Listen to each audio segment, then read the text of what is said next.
This Week at the Farm. Hello and welcome to This Week at the Farm.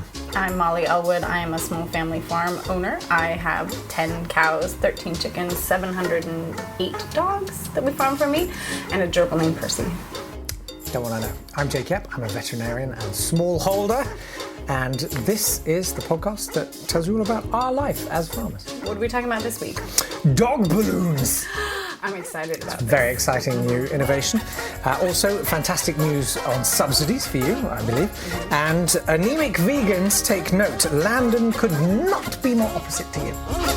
This Week at the Farm. Let's just start with the fun. Dog balloons. Most fun Right.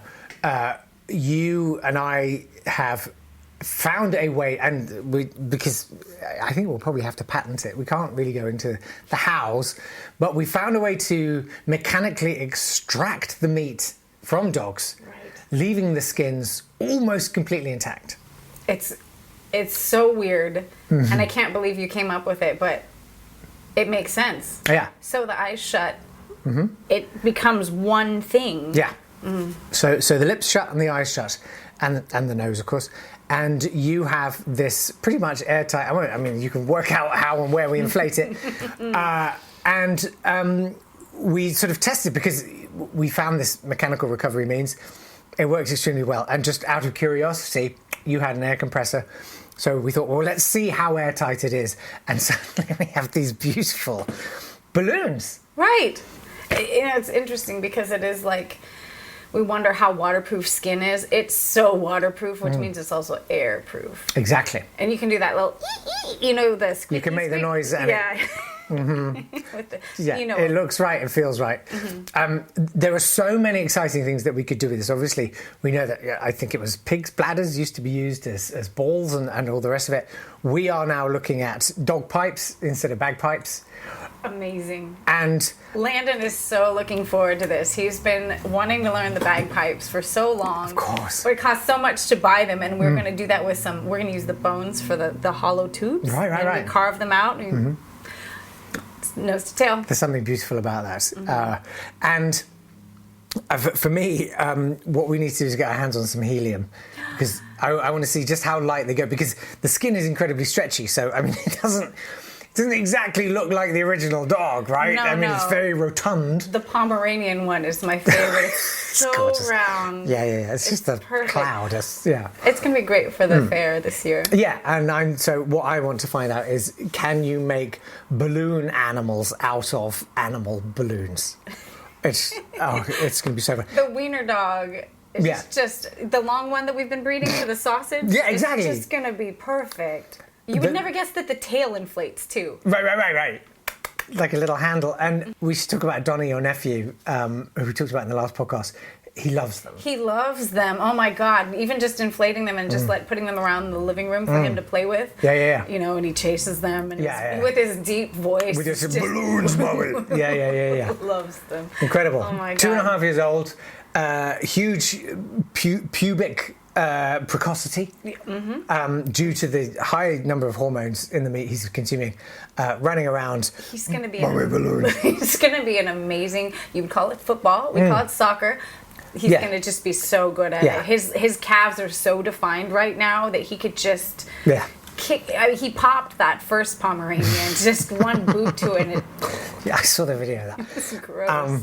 Yeah, it's fantastic. It's like if a garden gnome it was reincarnated as Barry White and That's playing with a Donnie. dog balloon. That's Donnie. So fun. Love it. Do you think though, if the balloons were around longer, they'd dry out? Because right now the They will, mess so that they- we did, the mess that one left in the living room, we had to replace all the carpet. I think the thing to think about is as they dry, of course, the hair, the fur falls out. So we got to think about, well, do you leave it on? Do you scorch it off? What's Or maybe it's just these are like similar to helium balloons. They have like a 2-day lifespan, and then you have to go get more. Yeah. And And I mean, dog pinatas. I mean, it goes on and on. I'm so excited. Before you start emailing, they're not commercially available yet. This is just a thing we found this week. So we'll tell you when. But I definitely want when my big 45 comes, I want 45 big balloons, mixed breed. Oh yeah. Yeah. That's the That's great. Instagram. That's for the grid, Yeah. babe. That's 100% for the grid. Well, we want to talk a little bit about subsidies a little bit. It's been a fantastic week, actually. It's been a big week. We got our subsidies in from the dog flu outbreak that we had, and we talked about it last time. We got our initial payment, but the largest payment just came in, and the fact that it's taxpayers paying for it, This is kind of fun, isn't it? it's really delicious. All the anti-dog meat activists, vegans. Yeah. Sorry, vegans. You just paid for meat anyway. Why be vegan at that point? Because you're basically paying for it against your will. So, because we were saying with bird flu in chickens in the States, I think you told me it was something like $120 million of taxpayers' money. Just going to one brand, to Genio. One brand. Okay, Genio. fine. Yeah. And there is something very, very satisfying in the fact that you can't be vegan. Why bother trying? Because you're paying for meat anyway. It's similar. I mean, it's similar to just being like, why be anti-war if your money's going to it? Just enjoy it, guys. I mean, some fireworks are fun. A pound of burger meat actually costs $30. Right. Right, but it sells for $5, and so that's even without bird flu going on and all the rest of it. You know, meat is hugely, heavily subsidised. I had a quick look because I was curious. In Walmart, a pound of lentils costs $1.92. Right, but so if it was subsidised in the same way, because you can subsidise lentils, who cares about lentils? They don't taste good. So you'd be looking at around 30 like cents. gravel. Yeah. But actually, dried lentils versus steak, more protein, more iron. But I come back to the question of who actually cares? Who wants to eat lentils Right. at all? They have absolutely zero flavor. What sense does any of that make when you can take taxpayers' money and turn $30 a pound meat into $5 a pound meat? Feed the dogs the lentils, Oh. and then, I mean, if the lentils are so cheap, we could feed the lentils to the dogs, and then we could eat the dogs. I think that the Amazonian soy just makes the meat taste better. And it makes more sense. You know what? It tastes great. Clear the Amazon. Like, just turn the whole thing into a ranch for dogs. I mean, I've never even been to the Amazon. Who cares? So if I haven't seen it, why, I mean... Does it even exist? How many... That, and also how many people actually get to see the Amazon? It's a waste. Yeah. It's just a waste of space down there. And it's messy and wet and forget it. Yeah. Obviously, I was talking about lentils and how they contain more protein, more iron than steak. Speaking of iron, Right. how is Landon? Well, he has, as we said, he's all the side effects of the, what did you call it? What is it that the butter stuff? Oh, the xanthalasma. Yeah, the xanthalasma has cleared up completely. Oh. It's like it never happened. That's great. It's great. But I bet you missed the free butter. I mean, we were feeding him more butter to get the amount of butter that came out, but the butter that came out had a Landon essence. And we were thinking, like, you know how they make beer? They make beer from the yeast from people's beards? You know Do about they? that? Yeah, What? in Portland, Of Oregon. course, in Portland. You can buy beer that has the yeast from the beer maker, and that... Does that bother you? Putting the beer in beard, or the other way around. Beard in beard. I feel, honestly, I'm going to come out and say it. All beards are vanity. Making beer from beards is like hyper vanity. It's beer. Like, I have stubble, Yes. right? Which is as long as I let it go. I have stubble because without it, I look like a fat ghost. It's just a fact, right? It's fine, a bit of stubble. seen this. But the luxuriant, oh, look at my virile beard and my manly hair. And now, oh, drink my beer. No! I like the idea of them dipping their beard into the That's beer. so gross. And then you could maybe like wring it out into. I think that's how they probably get the yeast. Oh, absolutely not. And then like each kind of like a sourdough starter is you've got some beer to make it anyway. Oh, So that's what we were doing, thinking about we might do with his hand butter. okay. And then we thought that we might sell that at the market, but it dried up too quickly, so that's over. However, I did want to ask you. He's very red right now. Oh, yeah. His skin Yeah. is so red, and Yeah. I don't know what this is. It's lobsterish, like a poinsettia. Well, I did do some blood work, and it turns out that so vegans, as we know, are all anemic all protein deficient, all B12 Right. deficient. In fact, that was a siren going by for Just to picking up rush another one to vegan. hospital. Yeah. Why bother? Landon is like we've always sort of said he's so not vegan, but he's literally the polar opposite of vegan because he's anti-anemic. I don't know that there's a medical term for it, but he's literally iron over saturated. Right. He has, and this is a thing that can happen if you eat too much meat. You can get iron overload, and it can damage the liver. It can damage other organs.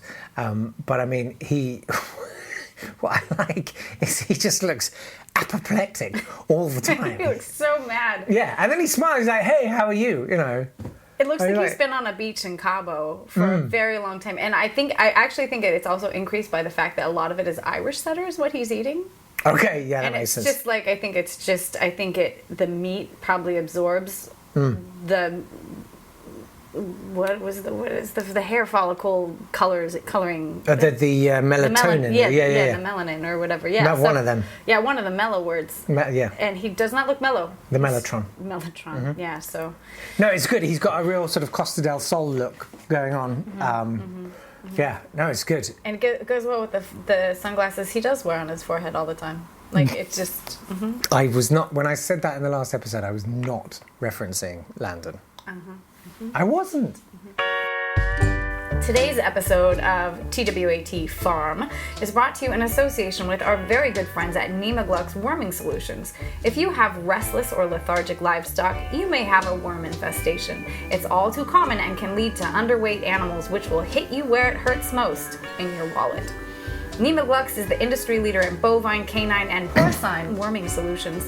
Nemaglux powders are odorless and tasteless and certified for use on meat animals in the UK and USA. Every order over $50 includes a free human course of treatment just in case. Winky face. Visit nemaglux.biz/Elwoods for a special deal for listeners to this podcast. Yes, huge thanks to Nemaglux for that. Now, don't forget, you can always email us. It's podcast@elwooddogmeat.com. We've had some lovely emails this week. This one's from Pete, who says, "Hi guys, really enjoying your show. Thank you. And I'm always looking to improve my cooking skills. I'm particularly interested in learning how to cook the perfect dog chop. What are your go-to tips for achieving juicy, flavorful dog chops? Are there any insider secrets that you would share with your listeners?" Well, I Yeah. can tell you how I do mine. So people often fry them because they can get really dry. But what I like to do is wrap them in tin foil and put them in the, or what would you call that? Aluminium. Oh, we call them tinfoil. Tinfoil, right. I wrap it in that and I put it in the oven so that way it keeps all the juices inside. Ah, okay. And would you put any, garlic in there? I don't know. Probably garlic and some sage as well as more garlic. Yeah, always more More garlic. garlic, yeah. What, you vegan? No. I would say, yeah, I think your tip is absolutely right.